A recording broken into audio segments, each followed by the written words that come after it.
पालिकेच्या सफाई कर्मचाऱ्यांना एक नवीन ओळख मिळावी यासाठी पालिकेनं गणवेशात बदल करण्याचा निर्णय घेतलाय।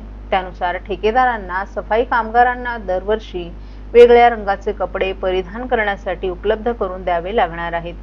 ठाणे महापालिका हद्दीत 1 सप्टेंबर पासून कंत्राटी सफाई कंत्राटदारांच्या नवीन कंत्राट कालावधीस सुरुवात झाली आहे। स्वच्छतेचा दर्जा चांगला राहावा यासाठी संबंधित कंत्राटामध्ये अटी शर्तीत सुधारणा करण्यात आल्या आहेत। पालिका क्षेत्रात 23 गटांमार्फत साफसफाई करण्यात येत आहे। या नव्या नियमानुसार दररोज सकाळी 6 वाजता रस्ते सफाईचं काम सुरू होऊन सकाळी 8:30 वाजेपर्यंत सर्व मुख्य रस्त्यांची सफाई पूर्ण करणं अपेक्षित धरण्यात आले। त्याचबरोबर दुपारी 4 ते रात्री 12 या वेळेत दुसऱ्या टप्प्यातील सफाई केली जाणार आहे। हे बदल करताना त्याच वेळेस कंत्राटी स्वरूपात काम करणाऱ्या कर्मचाऱ्यांना गणवेश हा वेगळा ठेवण्यात आला होता। त्यातून महापालिकेच्या कायमस्वरूपी सेवेत असलेला कर्मचारी आणि कंत्राटी कर्मचारी यांची ओळख पटवणं सोपं जात आहे। तसेच कामचुकारपणा कर्मचाऱ्यांना देखील या निमित्तानं आळा बसवण्यात येत आहे। दरम्यान सकाळी काम करणाऱ्या कर्मचाऱ्यांचा गणवेश रंग हा निळा तर सायंकाळी काम करणाऱ्या कर्मचाऱ्यांच्या गणवेशाचा रंग हा फिकट पिवळा ठेवण्यात आला होता। 2 वर्षांनंतरही त्यांच्या अंगावर तोच रंग दिसून येत होता। कंत्राटदाराकडून नवीन गणवेश देण्यात येत नसल्याच्या तक्रारी पालिकेच्या घनकचरा विभागाकडे आल्या आहेत। त्यामुळे या विभागानं यंदाच्या वर्षापासून कंत्राटी कर्मचाऱ्यांचे गणवेशांचे रंग बदलण्याचा निर्णय घेतला असून दरवर्षी वेगवेगळ्या रंगाचे कपडे कंत्राटी कर्मचारी परिधान करतील असं अपेक्षित धरण्यात आलं असून हे गणवेश ठेकेदारालाच द्यावे लागणार असल्याची माहिती पालिका सूत्रांनी दिली आहे।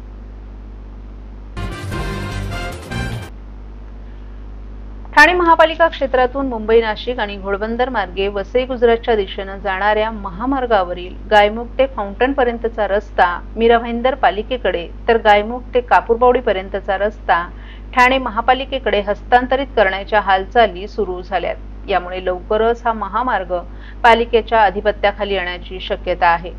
ठाणे घोडबंदर महामार्ग 2001 मध्ये बांधा वापरा आणि हस्तांतरित करा या तत्वावर खासगी विकासकाकडून बांधण्यात आला। या मार्गावर 23 फेब्रुवारी 2021 पर्यंत टोल वसूल केला जात होता।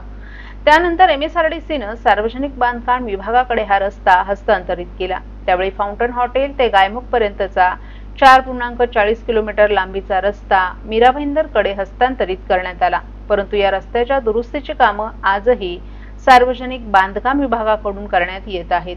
आता गायमुख ते कापूरबावडी पर्यंतचा 10.50 किलोमीटर लांबीचा रस्ता ठाणे महापालिकेकडे हस्तांतरित करण्याचा प्रस्ताव प्रशासनाला दिला आहे। मात्र पालिकेकडून कोणताही निर्णय घेण्यात आला नसल्यामुळे पुन्हा पत्रप्रपंच करण्यात आलाय। ठाण्यातील कापूरबावडी ते गायमुख पर्यंत 2 मार्गिका कॉन्क्रीटच्या तर 1 मार्गिका डांबराची आहे। या मार्गावर मेट्रोचं काम सुरू आहे। या रस्त्याच्या दोन्ही बाजूला असलेला सेवा रस्ता यापूर्वीच MSRDCनं ठाणे महापालिकेकडे वर्ग केलाय। तसंच विविध सेवा रस्ता पालिकेशी संबंधित आहे। त्यामुळे कामात ठाणे महापालिका आणि MSRDC यांच्यात योग्य समन्वय राहावा यासाठी ठाणे महापालिकेकडे हस्तांतरित करण्याची सूचना सार्वजनिक बांधकाम विभागाचे अतिरिक्त मुख्य सचिवांनी केली होती।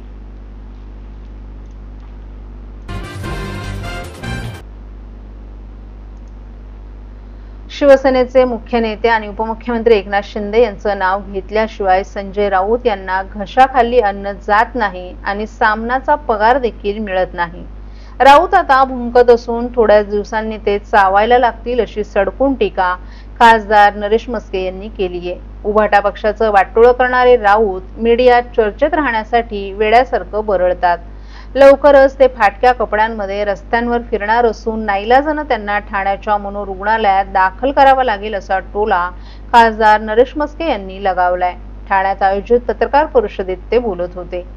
सर्वोच्च न्यायालयातील याचिकेसंदर्भात वरिष्ठ वकिलांशी चर्चा करण्यासाठी शिवसेनेचे मुख्य नेते आणि राज्याचे उपमुख्यमंत्री एकनाथ शिंदे हे दिल्लीत गेले होते। देशाचे गृहमंत्री अमित शहा काल दिल्लीत नव्हते, त्यामुळे एकनाथ शिंदे आणि अमित शहा यांच्या भेटीचा प्रश्नच उद्भवत नाही असंही मस्के यांनी सांगितलं। देशाचे संरक्षण मंत्री राजनाथ सिंग यांचा काल वाढदिवस होता। शिंदे दिल्लीत असल्यानं त्यांनी राजनाथ सिंग यांची भेट घेऊन त्यांना शुभेच्छा दिल्याचंही खासदार नरेश मस्के यांनी सांगितलं। खासदार राऊत जेव्हा दिल्लीत असतात आणि गटनेत्यांच्या बैठकीला जात नाहीत तेव्हा ते सोनिया गांधी यांच्या घरची भांडी घासायला, राहुल गांधी यांच्या घरी झाडू मारायला गेले होते असंच म्हणायचं का, अशी खरमरीत टीका खासदार मस्के यांनी केली आहे। उबाटाचे पक्षनेते दिल्लीत सोनिया गांधी यांच्या पाया पडायला जातात का याचं उत्तर राऊत यांनी द्यावं. राऊत यांनी उबाटा पक्षाचं वाटोळं केलं अशी टीका खासदार मस्के यांनी केली आहे. मातोश्रीचं पावित्र्य उबाटानं नष्ट केले, त्यामुळे गुरुपौर्णिमेला बाळासाहेबांना वंदन करायला लोक मातोश्रीवर फिरकले नाहीत असंही मस्के यांनी सांगितलं. उबाटानं सत्तेसाठी शिवसेनेचं हिंदुत्व आणि बाळासाहेबांचे विचार काँग्रेसच्या दावणीला बांधले. या उलट शिवसेनेनं 80 जागा लढवल्या आणि 60 जागांवर विजय मिळवला. हिंदू हृदय सम्राट बाळासाहेब ठाकरे यांच्या आशीर्वादानं हा पक्ष पुढे नेण्याचं काम एकनाथ शिंदे करत आहेत. शिंदे यांच्या नेतृत्वातील शिवसेनाच खरी आहे यावर महाराष्ट्रातील लोकांनीही शिक्कामोर्तब केले असंही मस्के यांनी सांगितलं. ऑगस्टमध्ये उबाटाला मोठं खिंडार पडेल असं भाकीत खासदार नरेश मस्के यांनी यावेळी केलं. महाराष्ट्रातील भगिनींना आधार देणारी राज्य शासनाची मुख्यमंत्री माझी लाडकी बहीण योजना.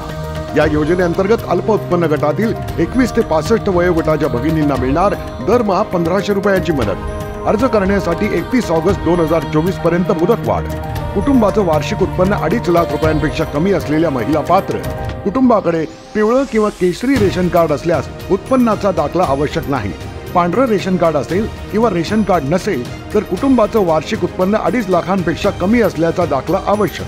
योजनेसाठीचा ऑनलाईन अर्ज नारी शक्ती दूत ॲपवरून किंवा पोर्टलवर भरता येईल.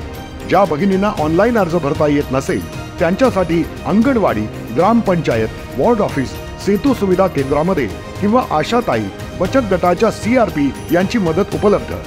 आता आपल्याला अभिमानानं म्हणता येईल, सुखी आणि सुरक्षित आहे माझी लाडकी बहीण.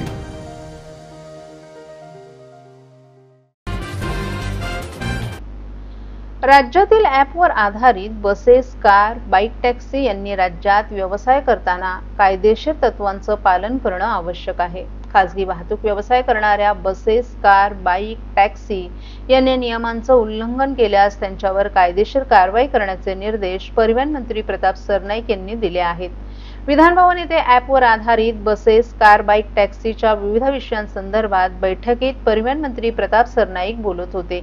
यावेळी परिवहन आयुक्त विवेक भीमनवार यांच्यासह परिवहन विभागाचे इतर अधिकारीही या बैठकीला उपस्थित होते. राज्य शासन नेहमीच या क्षेत्रात होणाऱ्या सकारात्मक बदलांसाठी नाविन्यपूर्ण उपक्रमांना पाठबळ देत आल्याचं परिवहन मंत्री प्रताप सरनाईक यांनी सांगितलं. कोणत्याही ॲपवर आधारित बसेस, कार, बाईक, टॅक्सी यांनी कायदेशीर बाबींचं पालन करूनच वाहतूक व्यवसाय केला पाहिजे. राज्य शासनाच्या नियमांचं उल्लंघन करणाऱ्यांवर शासन कडक कारवाई करेल. ॲपवर आधारित बसेस, कार, बाईक, टॅक्सी यांनी केंद्र शासनाच्या मार्गदर्शक सूचना तसंच राज्य शासनाच्या मार्गदर्शक सूचनांचं पालन होणं अत्यंत आवश्यक आहे.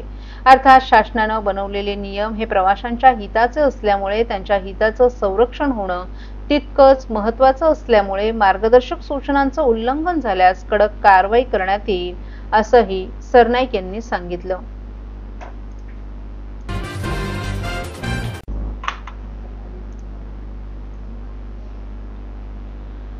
इंग्रजी माध्यमांच्या शाळेत शिकणाऱ्या मुलांना मराठी विषयाचं उत्तम शिक्षण मिळालं तर इंग्रजी माध्यमात मुलं शिकत आहेत याची काळजी आपल्याला राहणार नाही असं मत न्यायमूर्ती अभय ओक यांनी मांडलं आहे. JEE महाविद्यालय, रमेश परमार कनिष्ठ महाविद्यालय आणि अभिरुची मंडळ ठाणे यांच्या संयुक्त विद्यमानं गुरुपौर्णिमा उत्सवाचं आयोजन करण्यात आलं होतं. या कार्यक्रमात शाळेचे माजी विद्यार्थी आणि माजी न्यायमूर्ती अभय ओक हे प्रमुख पाहुणे म्हणून उपस्थित होते. यावेळी त्यांनी उपस्थितांशी संवाद साधला. सर्वोच्च न्यायालयात आपण स्वतः आणि आपले ज्येष्ठ सहकारी भारताचे सरन्यायाधीश भूषण गवई आम्हा दोघांचे शिक्षण मराठी माध्यमातून झाल्याचं त्यांनी सांगितलं. मराठी माध्यमातून शिक्षण झालं म्हणजे न्यूनगंड बाळगण्याची गरज नाही. आपल्याला अनेक जण विचारतात की मुंबई आणि कर्नाटक उच्च न्यायालय असो वा सर्वोच्च न्यायालय या ठिकाणी काम करताना इंग्रजीतून परिपत्र लिहावी लागतात, तर तुम्हाला कधी भाषेची अडचण आली का? तेव्हा आपण प्रत्येकाला आपल्या शाळेनं आपल्याला अतिशय चांगलं असं इंग्रजी भाषेचं शिक्षण दिल्याचं सांगतो.